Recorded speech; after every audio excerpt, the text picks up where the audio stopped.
Hey galera, Jason aqui em mais um episódio do nosso podcast semanal analisando sinopse de mangás dos inscritos.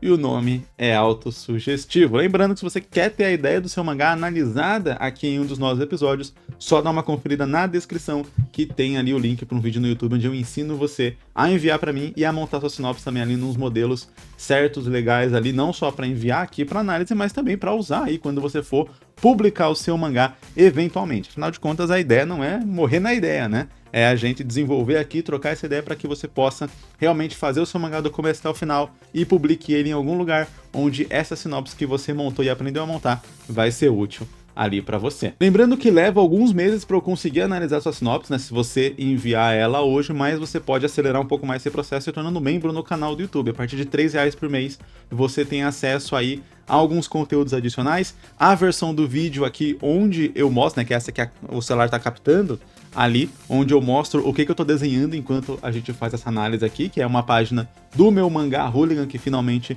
tá para voltar. E você me ajuda demais a continuar com esse trabalho aqui na internet. Então, se você tiver R$3 por mês aí disponível, eu sei que parece pouco, mas pode me ajudar demais a continuar aqui, principalmente porque o YouTube, ele não dá muita coisa, então é a ajuda de vocês aí que tá fazendo isso aqui ser um pouco rentável. Pouco, mas já ajuda demais, como eu falei. A primeira sinopse que eu vou analisar aqui no vídeo é uma sinopse de membro e as demais são da nossa lista padrão. Então, certo, bora começar aqui, vamos dar play na sinopse e começar a desenhar essa página. Título: Always Be One, Seja Sempre Um. Kurashiki Kazuya é um jovem com um poder inigualável e uma origem extraordinária. Um mundo onde ganhamos poderes a partir de nossas almas, a aura de nossa alma vem pré-configurada nas pessoas contendo um certo limite. Aquelas que nascem quebrando essa barreira do limite ganham habilidades variadas, desde o controle dos elementos até poderes psíquicos, animais e até mesmo mitológicos. Kawaguchi Taishi, um cientista renomado que estudava as almas e criação de humanos sintéticos, perde sua família em um incidente terrível. Perdendo sua esposa e filho, ele decide dedicar o resto de sua vida a fazer um clone de seu filho. Quando ele obtém sucesso em fazer um clone de seu filho, essa criança sem alma recebe poderes da Fênix do Sol, uma deusa do início dos tempos que não poderia dar seu poder a qualquer pessoa, pois sua vasta energia praticamente infinita faria com que quem recebesse o poder desintegrasse sua alma. Como um clone não tem alma, Kazuya, o nosso protagonista, foi o receptáculo perfeito para esse papel. Começaram a me mandar mensagem no WhatsApp justo no momento que eu dei play. Não tava ninguém me mandando mensagem até esse momento. Eu até desativei a notificação aqui, mas ainda tocou. Foi mal aí pra vocês que ouviram as notificações de WhatsApp. Eu acabei por conta disso me desconcentrando aqui um pouco da sinopse. Eu tenho a impressão, cara, que eu já li uma sinopse parecida. Se não foi essa daqui, eu li uma parecida. Uma dúvida que eu fico, sempre que eu vejo essa relação de alma em histórias, né? Como funcionaria a personalidade da pessoa se a alma dela vem de alguma outra coisa que não ela, sabe? Se isso afetaria a personalidade, como funciona exatamente essa questão do que é o ser, né, dentro desse tipo de história. Se a ideia da alma da Fênix, né, dessa deusa, que vai entrar na criança ali que foi gerada, é só uma questão de, é uma desculpa para ele ter o poder da Fênix. E quando eu falo uma desculpa, não interpreta isso de uma maneira negativa. Todos nós temos que inventar desculpas para ter os poderes na nossa história, né? Você tem que criar uma situação ali para que você justifique certas habilidades, certos poderes, capacidades. Mas uma coisa que eu sempre comento, né, é que é interessante a gente ir um pouco além da justificativa só dos poderes e pensar como que esse poder ele ajuda e atrapalha a história que a gente está contando. Então, como que eu posso explorar esse poder de outras formas que não seja só, beleza, essa aqui é a justificativa, porque aí acontece aquele lance que eu já falei em alguma análise de sinopse aí que eu fiz há algum tempo atrás, que é você montar uma cachoeira para encher um copo d'água, sabe? Você criar algo muito vasto e muito grandioso só para criar uma justificativa para alguma coisa que não vai ser muito explorada ali na história, né? Como no caso, às vezes, uma justificativa só de é assim que esse personagem ganha tal poder. E aí, nesse sentido, uma coisa que eu faria é realmente, beleza, então, quais são as implicações aqui, né? Quais são as regras estabelecidas? A Fênix tem um poder muito grande que não cabe em um humano com alma. Então, uma vez que ela acha um humano, pelo que eu entendi, não é uma relação de... Como posso dizer? De o pai fez o clone do filho para receber esse poder da Fênix. É uma relação de... quando essa criança nasceu, sem ter uma alma, a Fênix se aproveitou dessa situação para pegar ali a alma, né, do moleque, para pegar o corpo do moleque e meio que se estabelecer. Então é de se imaginar que essa Fênix teria algum certo controle do garoto ou algo do tipo. E aí você pode incluir aquelas situações onde ele perde o controle, etc. A Fênix assume o controle e qual que vai ser o objetivo dele em relação a isso. Porque aí a gente também tem que introduzir isso de acordo com uma história que aquele personagem vai viver, né? Novamente, pra gente não usar isso só como uma justificativa de como que esse personagem adquire um poder que será, supostamente seria um poder maior que os outros, já que tá na própria descrição da história ali que esse poder ele é maior que os demais poderes da história, né? Que ali tal, tipo, ó, o mundo onde ganhamos poderes a partir das nossas almas, a hora de nossa alma vem pré-configurada nas pessoas, contendo um certo limite, tal, tal, tal. Ali é só uma descrição ampla dos poderes, né? E aí fala sobre o controle de elementos e tal. Então é só meio que uma descrição dos poderes. A trama mesmo tá aqui envolvendo no protagonista, não, né? No pai do protagonista que vai tentar ali fazer um clone do filho e tal. Eu fico na dúvida se não teria um clone da esposa também, se não teria alguma relação assim. Eu acho que daria até pra trabalhar nessa história o próprio pai sendo uma espécie de vilão. Porque se for ver, não é lá a coisa mais ética do mundo, né? Você clonar seu filho porque você perdeu. Você tá criando um novo ser pra meio que cumprir um papel ali que não cabe necessariamente a essa pessoa cumprir esse papel. É um ser novo, é um ser vivo, um ser humano novo, né? Por mais que ele seja um clone. Ele não tem obrigações e necessidade de ter a mesma personalidade ou, né, as mesmas características ali do filho. Talvez as características físicas, porque é um clone, então, né, o DNA vai gerar ali várias coisas, mas as outras características de personalidade, gosto, etc., não vai ser o mesmo. E isso poderia ser trabalhado ali, né, nesse desenvolvimento do personagem, de ele ter uma dúvida em quem que ele é, isso num nível mais psicológico do personagem, né, na parte interna dele, porque por um lado ele é o clone de um outro ser vivo, ou seja, parte dele acredita que ele tem que ser esse filho desse cara, enquanto parte dele também acredita ali que ele é a Fênix, e parte dele fica pensando que, pô, ele deveria ser algo completamente novo, e essa seria provavelmente a busca do personagem para se desvencilhar das amarras ali de quem ele é e ele poder decidir quem ele é. Então essa seria a jornada interna do personagem.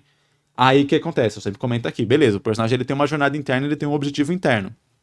Esse objetivo interno talvez possa não estar claro para ele direto no começo da história. É muito comum em histórias os personagens terem objetivos que eles julgam importantes para ele, e aí isso vai meio que motivar ele a seguir na trama da história, a seguir na história, mas ao longo da história ele vai aprendendo, né, conforme ele se desenvolve, ele vai aprendendo que aquilo não era tão importante quanto ele julgava inicialmente e que na verdade o importante era outra coisa. Então vamos supor, por exemplo, que inicialmente o grande objetivo do... Ele não tem nome? Kazuya. Tá. Agora, tem uma coisa que não fez sentido aqui. No começo da sinopse fala Kurashiki Kazuya é um jovem blá blá blá. E aí explica, esse é o protagonista, Kurashiki Kazuya. O pai dele, que clonou ele, chama Kawaguchi Taichi. Eles não deveriam ter o mesmo sobrenome ali pra... né? Pai e filho. Por mais que ele seja um clone do filho dele, ele daria o nome do filho, né? Já que essa é a ideia. Mas beleza, voltando aqui.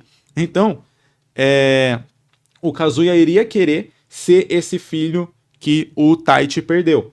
De modo que essa seria o grande objetivo dele inicialmente. Seria tentar chegar o mais próximo disso. Mas daí talvez ele poderia ver, de alguma forma, o Taichi como fazendo algumas coisas que ele não considera tão éticas e tal. Vamos supor que a gente... Vamos definir um pouco melhor aqui, né? Porque eu vou falando conforme as coisas vão vindo na minha cabeça e aí às vezes pode ficar um pouco confuso para você que tá acompanhando, né? Ainda mais que eu tô também focado aqui em desenhar e aí as coisas ficam um pouco mais confusas. Mas vamos lá. Então, colocando aqui numa ordem cronológica e que a gente talvez poderia contar essa história e mostrando ali um pouco dos objetivos envolvidos, tanto do autor quanto dos personagens ali, né? Como a gente criaria isso.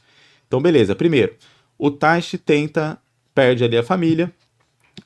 Eu acho que pode ser importante a gente mostrar essa perda da família no começo, porque na minha ideia aqui seria trabalhar o Taichi como um vilão da história, e aí se ele vai ser um vilão e ele vai ser pai do protagonista, é legal a gente desenvolver ele um pouco mais além só de pura maldade, então talvez começar a história com essa perda dele, tentando fazer meio que a gente sentir um pouco pelo personagem, né, se conectar um pouco com esse personagem, vai fazer ele virar um personagem um pouco mais profundo, né, um vilão um pouco mais profundo ali. Aí beleza, mostra essa perda dele, e aí mostra ele tentando ali clonar o filho dele, né? Então ele começa com o filho, talvez, sei lá, dá pra inventar que é mais fácil, por algum motivo, clonar o filho. E aí, a partir do momento que ele consegue clonar o filho, acontece isso aí da Fênix tomar posse do filho dele. Beleza. Com isso a gente tem o cenário montado pro início da história. A partir daí, qual seria o objetivo do Taichi e, por consequência, iria ser parte do objetivo do Kazuya.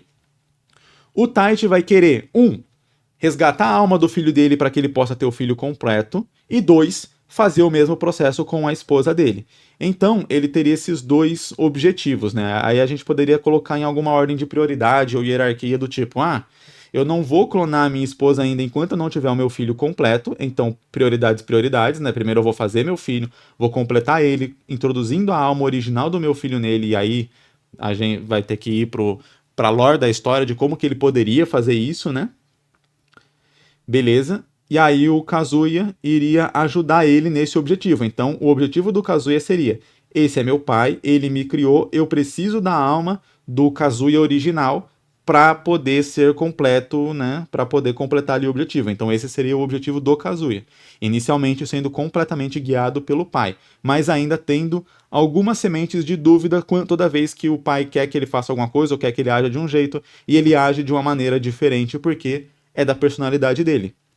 Isso além da Fênix meio que falando dentro dele e fazendo ele agir de determinadas maneiras que o pai dele talvez discorde. E aí parte do objetivo do pai dele pode ser exatamente tentar livrar ele da Fênix. E a gente pode colocar alguns outros vilões mais genéricos na história que tenham como objetivo, por exemplo, capturar o Kazuya para se apoderar dos poderes da Fênix. Beleza, então a gente estabeleceu um contexto aqui. Vilões genéricos que querem o poder na Fênix porque a Fênix é poderosa, aí você pode inventar outra motivação do porquê eles querem isso, etc. Mas não precisa ser nada muito profundo, porque o objetivo de aprofundar mesmo é o Kazuya e o pai dele que vai ser o grande vilão, né? Então, a treta vai ficar entre a Fênix, que quer controlar o Kazuya, o pai que quer controlar o Kazuya pra ser igual ao filho original dele, e o Kazuya que a princípio quer ser um bom filho pra esse pai, então ele quer ser o Kazuya lá original. Só que a própria personalidade da Fênix e a própria personalidade dele, né, que ele desenvolveu por ser um ser vivo também, apesar de não ter uma alma nos moldes da alma da história,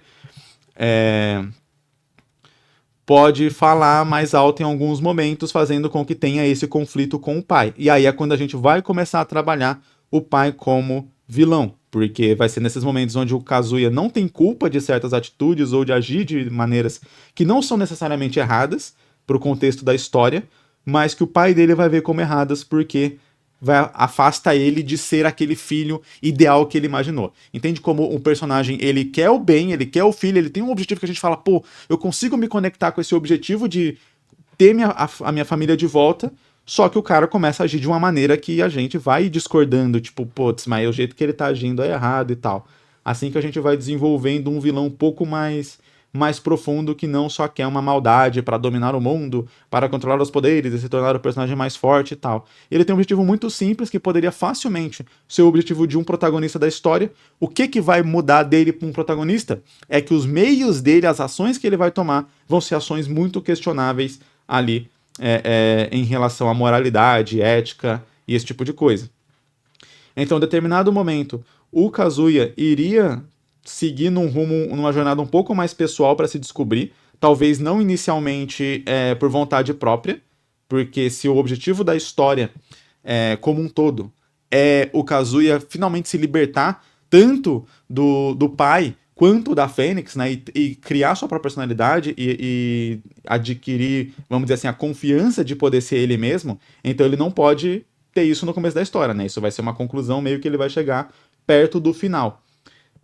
Então, por algum motivo, sei lá, os caras ali, os vilões genéricos, conseguem, sei lá, sequestrar ele, e ele consegue fugir, mas agora ele tá distante do pai, e por estar distante do pai, ele não tem tanto essa influência do pai dizendo para ele como que ele deve agir, como que deve ser a personalidade dele, do que ele deve gostar, o que ele não deve gostar, e coisa do tipo. E aí entra até algumas coisas que a gente pode pôr ali para gerar esse início de conflito. Vamos supor que o filho do... O Kazuya original, ele detestava, sei lá, uma determinada fruta. Ele detestava maçã. E aí o novo Kazuya, ele gosta de maçã. E aí o pai dele vê ele comendo maçã. E aí tem toda uma briga, toda uma discussão, porque você não pode gostar de maçã. O Kazuya não gostava de maçã. E aí, tipo, meio que esse tipo de coisa que eu tô falando quando o pai vai agir de maneira vilanesca ali com ele, né? Dando já esse indício, só que ainda dentro daquele lance de eu quero ter o meu filho. Então esse vai ser a obsessão dele, que vai fazer ele se tornar esse vilão principal da história. E aí, beleza. O Kazuya sai, começa a se descobrir, conhecer outros personagens, etc. Vai fazendo esse tipo de coisa, ainda tendo aquela dúvida de não posso fazer assim, porque o Kazuya original não era assim, eu preciso achar meu pai, eu preciso voltar até ele, e aí meio que isso sendo o objetivo do personagem ali, objetivo físico na história, como diz, a gente divide, né? O que o personagem acha que é o objetivo dele que vai guiar a trama, e o que no final vai ser o objetivo real da história, né? Que a história tá contando, que é desenvolver esse personagem a ponto de ele poder ser um ser vivo ali, normal e tal, com sua própria personalidade, com suas próprias características e livre desse controle. A ponto que ele possa até, por exemplo, controlar os poderes da Fênix. Seria uma representação, em termos visuais na história, de que ele controlou a sua própria personalidade, sua própria humanidade. É ele controlar os poderes da Fênix e não a Fênix controlar os poderes dele. Até então a gente pode até fazer algo assim, de ele não consegue controlar os poderes da Fênix de modo geral. Não só aquele lance de, quando ele tá em perigo, a Fênix assume e aí ele fica fodão. Aquela parada de Ichigo com Hollow, Naruto com Kyuubi, Goku com o Ozaru e por aí vai. Mas realmente a gente se abster de usar os poderes da Fênix quase que completamente na história nos momentos que ele tá ação. E aí, beleza, de vez em quando você faz essa cena onde ele tá quase morrendo e a Fênix assume o controle porque ele ficou inconsciente, e aí ele derrota todo mundo, etc. E não lembro o que fez, mas daí é sempre legal às vezes colocar, né, para que isso não seja um Deus Ex Machina só positivo, sempre que isso acontecer, gerar também uma consequência negativa, de modo que o personagem não queira aquilo, e ele não querer aquilo ajuda ele a se distanciar da personalidade que a Fênix também quer que ele tenha, que é a própria personalidade dela, né, do controle da Fênix. Então eu acho que o grande lance é esse cabo de guerra aqui na história entre o pai, a Fênix e o Kazuya no meio. E aí todos os elementos que forem colocados na história vão sendo colocados propositalmente para contribuir com esse cabo de guerra. Ora levando ele mais pro lado do pai, ora levando ele mais pro lado da Fênix, e ora distanciando eles dos dois, fazendo com que ele fique mais ali, avance nesse objetivo da trama, que é estabelecer uma personalidade de verdade para ele. Acho que funciona bem legal assim, cara. Eu gostei da ideia aqui e do tema que dá pra gente trabalhar nessa história. E eu acho que isso fica legal de dica também, que às vezes quando você estabelece um poder numa história, muitas vezes esse poder pode ser usado para transformar a história e tornar ela melhor, tornar ela mais completa e ajudar até a estabelecer quais vão ser os desafios que a gente vai colocar no meio e tal. Várias pessoas falam, né? Eu tenho o começo da história e tenho o final, mas eu não tenho o meio. Analisa bem o começo e o final que talvez você chega no meio. Ou pensa nisso. Qual que é o meu objetivo a contar essa história? Se o seu objetivo for só quero fazer lutas legais e coisa do tipo, então provavelmente você não precisa de nada daquilo que você criou. E você pode só fazer um personagem que entra num torneio de artes marciais, ele luta no torneio e você tem várias lutas maneiras e com poderes. Quando a gente cria um universo maior, a gente precisa que esse universo maior trabalhe para a trama e que a nossa trama trabalhe para esse universo maior. Se o seu objetivo como um todo é uma coisa muito mais simples, então igualmente você pode fazer uma história muito mais simples. Vai ser mais tranquilo para você fazer, você vai realizar o seu objetivo como autor e, né, você vai ter mais condições de chegar com aquela história do começo até o final, sem passar por todos os bloqueios criativos que geralmente histórias mais amplas, mais complexas, com temáticas mais profundas, acabam gerando. Indo aqui para nossa lista padrão, a nossa próxima sinopse ela é de abril. Então, aqui basicamente ao longo desse episódio a gente vai ler aqui as sinopses enviadas em abril desse ano, 2024. Bora começar. Em 2004, o mundo foi alastrado por um patógeno que transforma as pessoas em verdadeiros canibais lunáticos. Os sobreviventes restantes foram obrigados a se esconderem e lutarem pelas suas próprias vidas contra esses lunáticos infectados. Em meio a esse caos, Judy, na noite de seu aniversário de 10 anos, foi infectada e perdeu os seus pais para os lunáticos. Mas, apesar de infectada, ela se transformou naquela noite e voltou ao normal tempos depois. Agora, além de viver completamente sozinha em um mundo tomado pelo caos, ela precisa lidar com um suposto vírus em seu corpo que pode transformá-la em uma lunática a qualquer momento. Gosto da premissa de ela foi infectada, mas ela supostamente está se sentindo normal, e aí ela tem que meio que lidar com isso. Particularmente, acho problemático isso ser no contexto de ela estar sozinha, porque vamos lá, eu acho que seria mais urgente para a história, né? Iria parecer mais dramático se o lance dela virar lunática, né? Virar um zumbi, não fosse só um perigo para ela em si, mas um perigo até para as pessoas que estão ao redor dela. Então, isso eu acho que geraria uma tensão a mais na história que poderia ser muito bem utilizada, sabe? Ela estando sozinha, você tem ali, claro, o perigo dela, eu vou morrer, mas você não tem uma relação muito grande de, tipo, isso ser um problema maior do que uma morte comum, sabe? Vamos supor que você poderia contar essa mesma história, mesmíssima história, falando, ela adquiriu um vírus ali e ela mora sozinha em casa e, sei lá, ela tá com pneumonia, não pode ir no médico, é terminal, ou tá com câncer e vai morrer. E é isso. Ela pode morrer a qualquer momento. Seria a mesma história. Dá pra fazer uma história extremamente dramática e profunda com isso, mas eu sinto que pelo contexto criado aqui, né, eu acredito que esse não seja o objetivo da história. Seja fazer uma história com um pouco mais de ação e tal, que vai ter ali um elemento de drama, talvez um elemento de suspense, mas que ainda vai ter essas outras questões, já que fez todo um cenário ali pós-apocalíptico, de zumbis e tal, onde ele chama de lunáticos, né? Ele criou a própria versão ali de zumbi dele, mas, de modo geral, é uma história de zumbi, né? Clássica e tal. Eu acho que ela fazer parte de um grupo, estar nesse grupo, aumenta ali o drama da história. Porque vamos supor que ela tá nesse grupo, e ela tem um interesse romântico nesse grupo, e ela tem amigos de infância nesse grupo, talvez até familiares nesse grupo. Nesse contexto, se tornar um zumbi, se tornar um lunático, não tem só a carga dramática de, eu vou morrer, mas tem a carga dramática de, se isso acontecer, além de eu morrer, eu posso acabar transformando ou levando comigo algumas das pessoas que eu amo. E aí a gente eleva muito o drama dessa história. Além de poder criar situações de mais dinâmica, né? Com mais personagens a gente cria uma dinâmica maior para a história. Se for uma história curta, focada 100% no drama que a personagem está vivendo, beleza, eu acho que ela pode ser sozinha, e aí eu faria uma história mais curta. Eu acho que quanto maior a história, maior a necessidade de a gente aprofundar isso e contar isso de diferentes ângulos. Vamos supor, ela foi ali infectada, e aí, a princípio, só uma das pessoas ali do grupo sabe que ela foi infectada. Quando a gente cria uma situação assim, a gente cria vários pontos na história que ficam interessantes de ser acompanhados, do tipo, o medo de alguém mais descobrir que ela foi infectada, que se ela estiver sozinha não existe. O drama de se ela deve ou não contar para os outros o que está acontecendo, que se ela está sozinha não existe.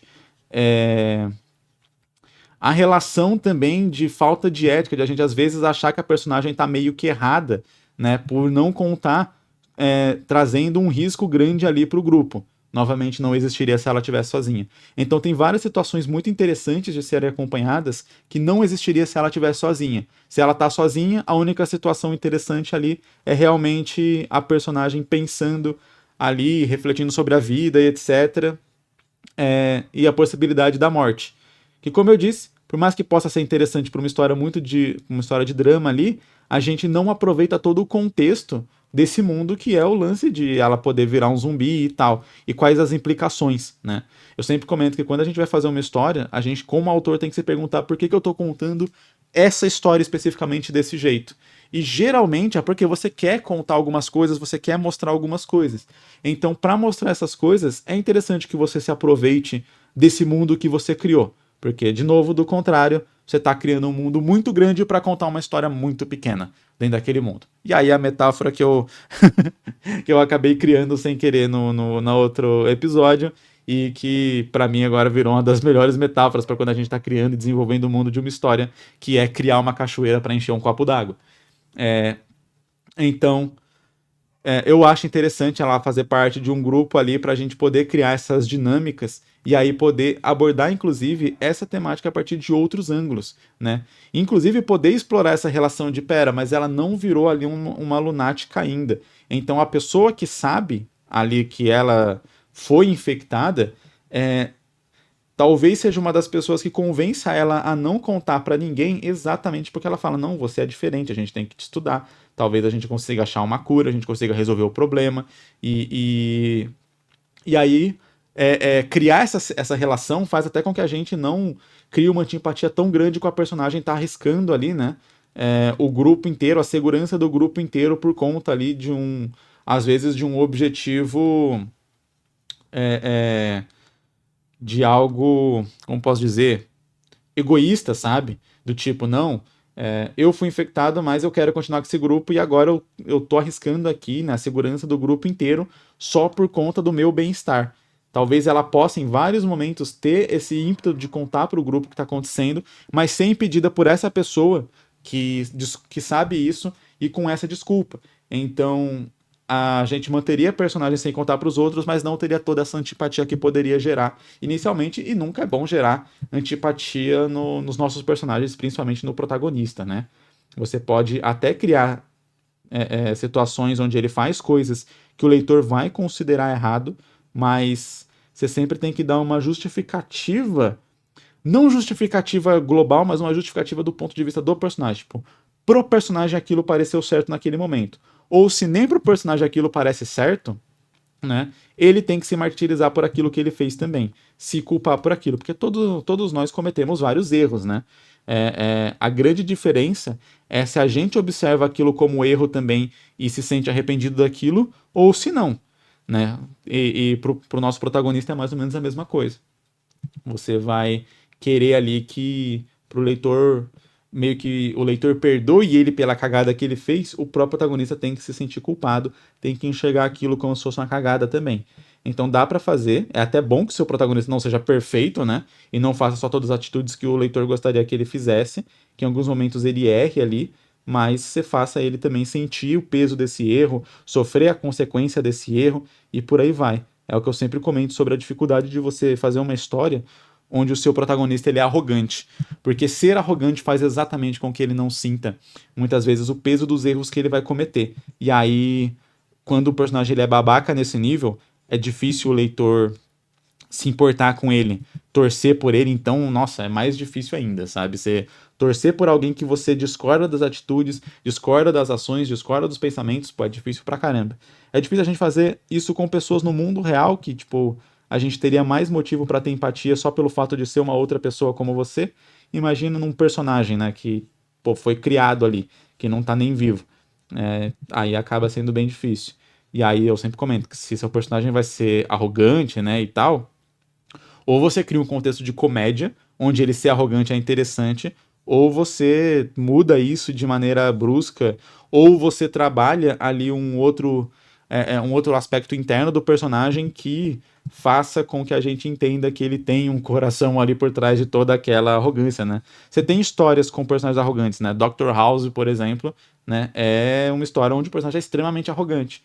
Então você trabalha os personagens no entorno dele ali, você trabalha um certo elemento de comédia ali, principalmente pro personagem, a arrogância dele ser algo engraçado de se acompanhar, mas em vários momentos você trabalha ali que o personagem ele tem mais aquilo, ele sente um pouco o peso daquilo também, de modo que a gente não vai ficar só acompanhando um personagem babaca ali o tempo inteiro. Você vai acompanhar esse personagem babaca, mas em vários momentos ele vai te divertir, e em vários momentos ele vai te emocionar, mostrando que ele não é só 100% babaca. E vamos então aqui nos encaminhando para a nossa terceira sinopse de hoje. Título: Urban Punch, ou Soco Urbano, nas ruelas da favela Poço do Poço, carinhosamente apelidada de Urban Punch, ou Soco Urbano, há uma hierarquia entre os andarilhos onde só os mais fortes sobrevivem. No AC, um recém-chegado terá que lutar para sobreviver. Nota do autor: não sabia como resumir mais que isso. A maioria dos personagens são idosos, e será um one-shot. Eu não sei se devo colocar o nome em português ou inglês. Cara, eu gostei mais do nome da favela em português do que em inglês. Em inglês ficou soando algo um pouco genérico, enquanto em português ali eu achei interessante o lance Poço do Poço. Tipo, cria uma ideia ali realmente de, tipo, fim do mundo, tal, de lugar, né? Tipo, lugar podre, pobre, tipo, dá uma impressão bem desse lance da criminalidade. Uma questão que eu fico na dúvida é que quando você vai trabalhar essa questão de criminalidade na favela, tipo, lidar com isso de uma maneira, tipo, soco, sabe? Soco, chute, porrada, mão a mão, mano a mano, me parece um pouco estranho dentro desse contexto, né, tipo, de Brasil, onde, sei lá, tem cara na favela com AK-47. Então eu acho que eu criaria uma lore, um contexto dentro da história para meio que justificar essa relação de, por exemplo, não ter armas ali, somente por ser uma favela brasileira. Por ser uma história bem brasileira, eu deixaria o título em português. Aí, eventualmente colocando um título em inglês caso fosse publicar em plataformas em inglês, mas a princípio eu escolheria o título em português porque eu acho que isso combinaria mais com a história e chamaria mais atenção para esse tipo de história especificamente, né? Que é uma história bem brasileira, se passa numa favela, etc. Eu achei estranho falar que a maioria dos personagens são idosos. Eu realmente tenho vários pontos aqui que eu fiquei confuso em como essa história se comportaria na prática. A primeira foi essa questão de, numa favela, né, onde você tem essa relação, às vezes, de crime organizado, o próprio nome da favela me dá a entender algo assim, né, que não é uma favela de boa, não é uma favela tranquila, é bem o tipo de favela controlada pelo crime organizado ou por milícia ou algo assim, onde as coisas muito dificilmente seriam resolvidas na base de um soco e um ringue. E a outra é com idosos ainda por cima, tipo, me parece bem estranho mesmo. Como eu disse, eu acho que o que eu faria talvez seria realmente dar um contexto, por exemplo, tava tendo muita morte nessa favela e aí o grupo que começou a controlar a favela ali, ele decidiu abolir as armas e agora as armas são só usadas para lutar contra a polícia. O problema disso é que a gente talvez crie uma situação de passação de pano ali para os traficantes e para o crime organizado que está dominando aquela favela, né? Acho que teria um pouco esse problema. Então talvez seria uma favela mais de boa, uma favela que os moradores... pronto, a gente pode não fazer essa favela ser dominada pelo crime organizado ou por milícia, ser uma favela que conseguiu, meio que através exatamente de uma espécie ali de honra dos seus moradores e de capacidade de luta e coisa do tipo, conseguiu resistir ao crime organizado, né? E o crime organizado pode querer dominar essa favela, só que eles não conseguiram exatamente porque, sei lá, eles são muito fortes, muito impetuosos, e aí faz sentido ter uma questão de dominação ali, né? Os principais líderes, comandantes, conselheiros serem idosos, mas eles precisarem passar esse comando para uma nova geração, e aí ter essa relação ali do torneio, né? O soco urbano, e aí você pode chamar de soco urbano, o nome do torneio, não necessariamente ali Urban Punch, porque eu acho que realmente não combina com o contexto de favela ficar usando muitos nomes em inglês. Eu acho que até, inclusive, se não fosse nem soco urbano, mas, tipo, uma coisa que envolva mais gíria. Eu não sei, tem alguma gíria pra soco especificamente? Tem pra porrada, né, e tal. Mas eu acho que se fosse algo ainda envolvendo mais gíria, mais um linguajar nesse sentido, acho que ficaria mais interessante ainda, para realmente combinar com a história, com a ideia da história, né? A gente apelar o máximo possível para isso, né? Tipo, porrada na fuça, sei lá, alguma coisa assim, sabe? Eu acho que iria iria casar melhor com a história, iria chamar mais atenção, inclusive, para quem eventualmente vai ler, né? Você fala, pô, Soco Urbano me parece uma história de luta qualquer, bem padrão. Agora, quando você puxa para alguma outra coisa, tipo Socão na Fuça, ou algo assim, né? Eu acho que acaba chamando mais atenção. E aí, beleza. Aí esses idosos, eles são quem conseguiu, né, meio que impedir a favela de ser dominada por tráfico e por esse tipo de coisa, né? Por todas essas forças ali que querem se apoderar da favela. E agora eles vão fazer essa relação de medir força ali, né? Dessa maneira, para decidir quem vai ser o novo líder da favela ali. E aí você pode também criar um outro nome que combine mais com esse contexto que não seja líder da favela, né? E nisso, para a gente introduzir os vilões da história, poderiam ter pessoas exatamente donas de outra favela ali, né? Aí sim, traficantes mesmo. E aí seria interessante porque a gente não passaria pano para traficante, porque eles seriam os vilões da história, querendo, né, dominar a favela ali, querendo trazer ela pro crime organizado e tal. Só que entendendo que o jeito de ganhar a confiança daquela comunidade é se inscrevendo nesse torneio, e aí você pode até criar um contexto de, esses caras vão tomar bomba, eles vão trapacear e tal, porque eles não são caras éticos, né? Eles estão ganhando ali, ou melhor, eles estão competindo ali segundo as regras da comunidade, porque eles sabem que eles só conseguem dominar aquela comunidade se eles tiverem um certo nível de respeito por parte dela, né? Se eles não forem aceitos de maneira nenhuma, eles não vão conseguir, então eles têm que ganhar segundo as regras da própria comunidade. Então teria algum contexto assim. E a partir daí a gente iria para um mangá de luta, de ação, de porrada, que eu imagino que é o que o autor quer contar. Mas eu acho que esse contexto é muito interessante. E, de novo, né, sempre que a gente cria um contexto interessante para a história, a gente tem que se valer desse conceito, se aproveitar dele e das características específicas dele para criar uma história mais única, uma história mais interessante de ser acompanhada, que vai ser diferente de qualquer outro mangá poderia ser, que, sei lá, qualquer outro mangá de lutinha, qualquer outro mangá de porrada.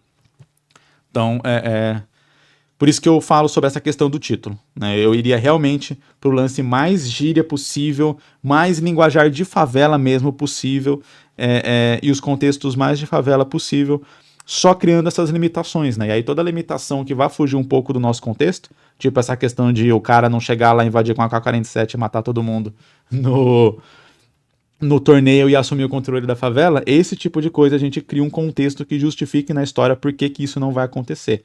Ou até pode acontecer e aí vai ser o momento de drama da história. Tipo, o protagonista, né, da história vence o torneio, mas daí a gangue fala, quer saber, dane-se o apoio da comunidade, a gente tentou seguir a regra de vocês não aceitaram a gente, então agora dane-se, a gente vai dominar isso aqui na raça. E aí sim, chega pra invadir a galera com arma de fogo, cacete.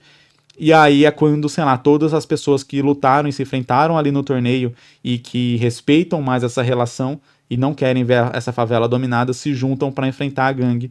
E aí, beleza, você tá a luta de arma de fogo contra quem não tem arma de fogo. Você pode criar um elemento mais sobrenatural para a história, que não necessariamente precisa ser um poder de, o cara vai controlar fogo ou controlar eletricidade e vai soltar um Kamehameha, mas aquele elemento sobrenatural de, sabe, de algumas histórias onde você tem armas de fogo e um cara com espada vai conseguir enfrentar o cara de arma de fogo de igual para igual, por pura habilidade. Você pode fazer um contexto parecido na história, onde a galera vai lutar ali de igual para igual contra um humano que tem arma de fogo, usando habilidade e estratégia, né? Até porque ele não pode tomar um tiro na cabeça e continuar seguindo. Então é o lance de desviar, né? Não deixar tomar nenhum tiro, ou se tomar um ou outro ser de raspão e conseguir derrotar o cara ali nessa habilidade e tal. Eu acho que funciona pra caramba. Você cria um contexto de vilania pra história ali com os traficantes, né? Evitando isso que eu falei de, às vezes, passar pano pra um crime organizado que tá dominando a favela de uma maneira boa, de uma maneira positiva. Você coloca eles como os vilões ali da história e cria até essa escala de vilão, né? A gente sempre comenta que o vilão ele tem que ser mais forte que o protagonista para ele parecer um vilão ali à altura, que a gente sabe que não vai ser o vilão da semana que vai ser derrotado. E um jeito de fazer isso é exatamente o cara ter arma de fogo, né? Então, primeiramente, ele vai ali pelas regras e depois, quando não consegue, ele usa arma de fogo. Nesse sentido, a gente pode até fazer um contexto que fica legal para esse tipo de história de torneio, que é o quê? vamos supor, o cara vilão dessa facção que vai entrar no torneio ali, ele pode ser irmão, algum tipo de parente, ou algo assim, do líder mesmo, que é o cara que tá mandando ele e tal.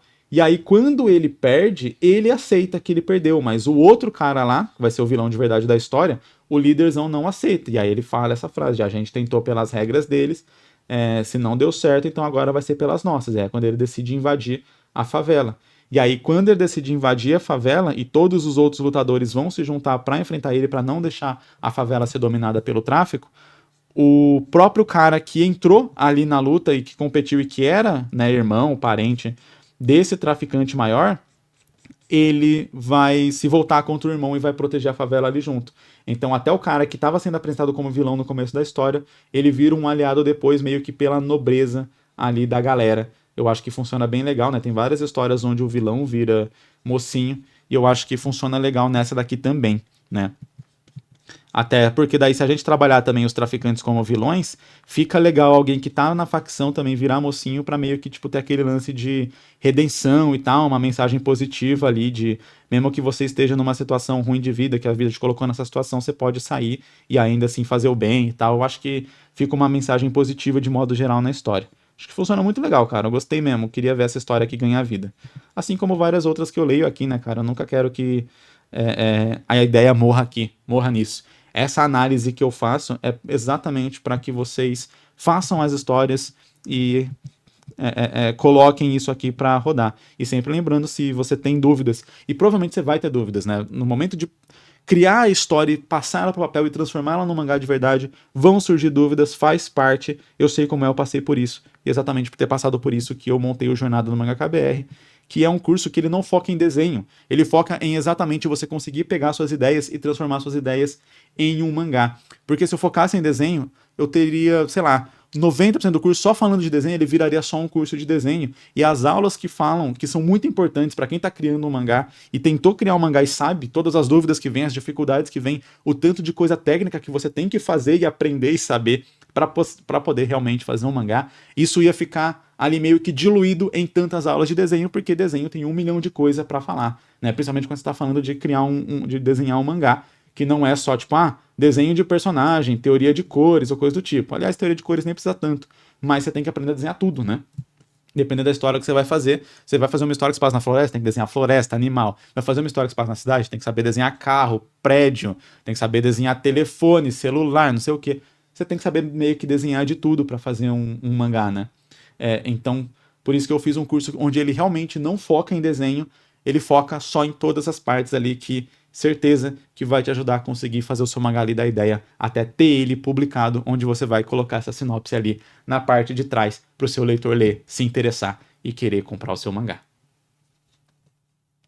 E vamos nos encaminhando aqui para a nossa última sinopse de hoje, então. Fortuna calamidade um homem, John Mike, que caminha rumo à morte se vê em dívida com uma jovem garota, Juse Bakemer, que carrega um misterioso caixão. Detalhe adicional. Tenho muita dúvida em relação ao título, contam no Requiemuan ou a Fortuna Calamidade. O mangá se passa em uma fantasia medieval, um mundo separado em 3 continentes graças aos maiores representantes de força do passado. Cada um dos 3 é dominado por uma raça diferente. No continente pertencente aos vampiros, 2 indivíduos humanos apostos seguem por o mesmo caminho graças a uma dívida, compreendendo por ela que eles se complementam mais do que poderiam imaginar. O mangá tem 2 protagonistas com uma forte dualidade. Ok. Deu pra entender um pouco do mundo e deu pra entender um pouco ali do começo da história, né? Mas a gente não tem muita informação sobre esses personagens a ponto de entender o que a gente vai acompanhar de fato na história, né? Quais são os objetivos, o que a gente vai ler de fato, né? Um negócio que eu sempre comento que é importante colocar na sua sinopse pro leitor entender o que ele tá vendo, porque com essa sinopse aqui, você pode ir para literalmente qualquer tipo de história. Pode ser uma história de ação, pode ser uma história de romance, pode ser uma história de terror, né? Enfim, e por aí vai. Então eu acho legal sempre colocar ali esses pontos de tipo, o objetivo do personagem é X, porque entendendo o objetivo dele, a gente consegue entender mais ou menos para onde a história vai. Se o objetivo do personagem, por exemplo, é conseguir um emprego, você imagina que a história ou vai ir para um lado de drama ou vai ir para um lado de comédia, já que é um objetivo um pouco mais simples quando a gente coloca dentro de uma história de ficção, né? Então seria um objetivo tão simples onde a história seria de drama, por exemplo, Em Busca da Felicidade, A Procura da Felicidade, né? É uma história de drama onde o objetivo do cara é conseguir um emprego, né? Pra sustentar o filho e tal. O objetivo dele é sustentar o filho, mas é conseguir um emprego na história de verdade que a gente acompanha. Ou, então, é tão simples que você diz, o personagem não tem isso, então a gente vai construir um drama em cima de um personagem que só precisa disso. Ou você vai construir uma comédia em cima de um personagem que não consegue parar em emprego nenhum e tal, ele é muito desastrado, ou sei lá, ele é muito esquentado, então todo emprego que ele entra ele acaba tretando, enfim. Então você consegue dar o contexto muitas vezes com base só no objetivo do personagem ali, o que ele tá buscando na trama, você já consegue dar um contexto. Ah, o objetivo do personagem é se vingar, beleza, você consegue dar um contexto. Aqui ele fala que caminha rumo à morte e se vê em dívida com uma jovem garota.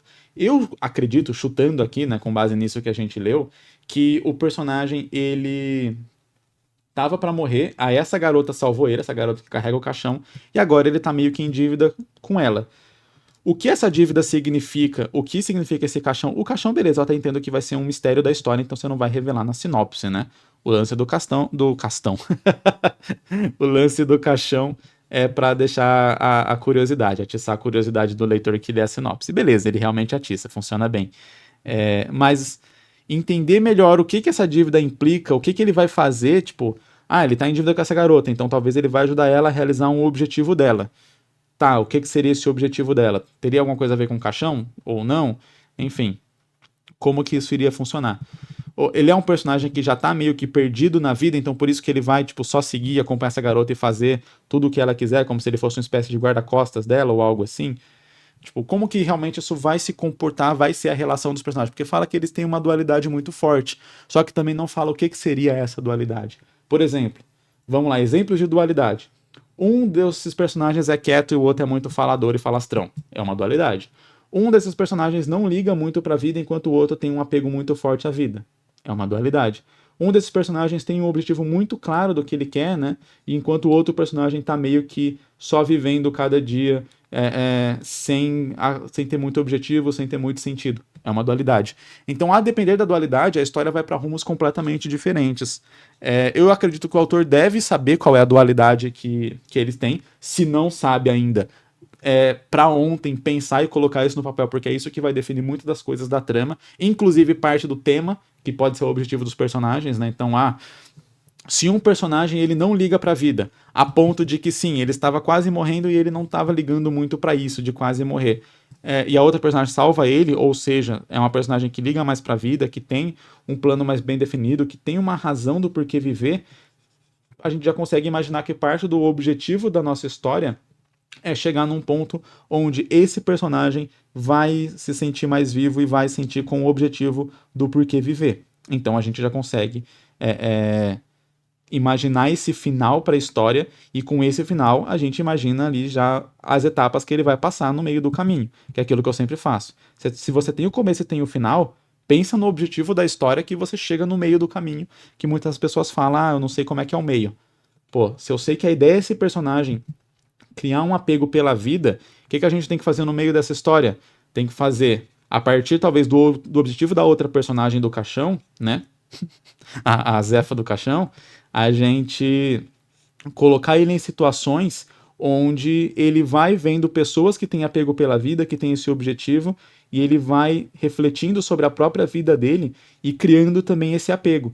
E talvez parte do objetivo dele é ajudar ela, talvez parte do objetivo dele é ajudar pessoas, é ter pessoas ali que ele gosta ao redor e ajudar essas pessoas. E beleza, faz sentido. Mas daí ele criou esse objetivo, a ponto que no final ele fala isso com todas as letras e ele percebe. Então é criar situações onde a gente vai desenvolver essa relação desse personagem para a gente poder chegar ali no final da maneira que a gente quer. Que é, por exemplo, nesse caso, esse personagem tendo um apego à própria vida e tendo um motivo para continuar vivo. Enquanto no começo da história ele pode fazer se meter em várias situações onde ele não liga se ele vai sair vivo ou morto, no final da história ele pode exatamente falar, não, eu quero viver porque eu quero continuar com vocês, por exemplo, né? Vamos supor que são os amigos que ele fez ali no caminho, né? Seguindo a frase clichê. Ele fala, não, dessa vez eu não vou arriscar, eu não vou me arriscar e eu não quero que nenhum de vocês se arrisque, porque eu quero continuar vivo e curtindo com vocês.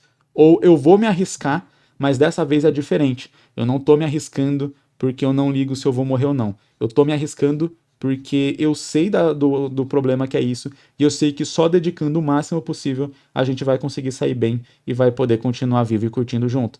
Então você muda completamente a perspectiva do personagem, ainda que a atitude dele seja igual, seja a mesma atitude que ele tinha no começo da história, né, em termo prático, mudou ali todo o sentido do que ele está fazendo.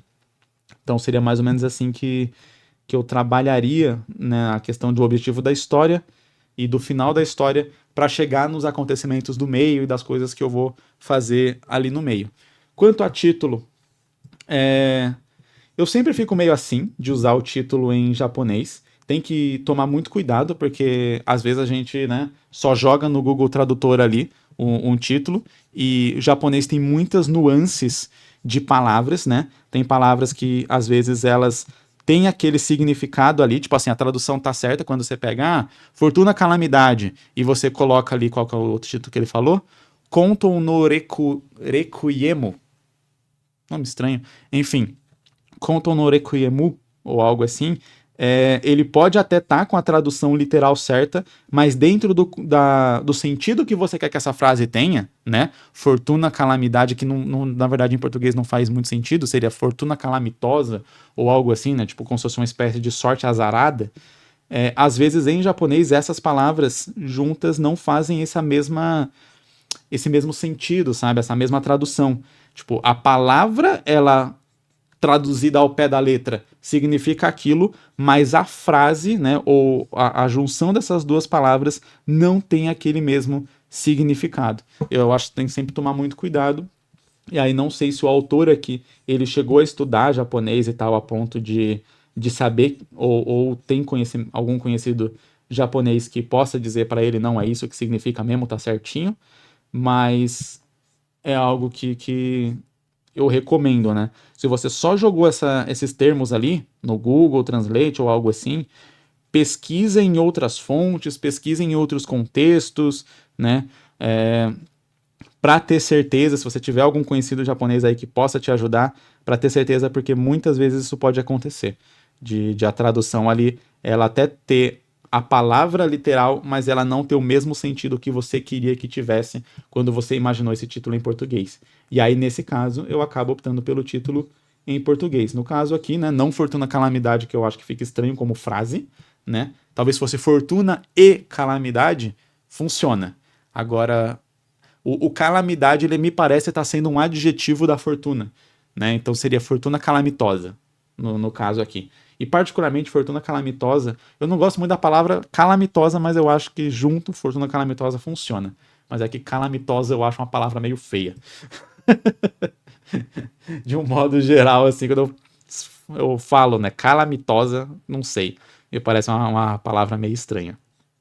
Galera, e essas foram as nossas sinopses de hoje. Espero que você tenha gostado do vídeo aqui. Enquanto eu li aqui e analisava, eu estava fazendo uma página de Hooligan. Como sempre, vou mostrar para vocês aqui a página que eu estava fazendo. Era esta página aqui.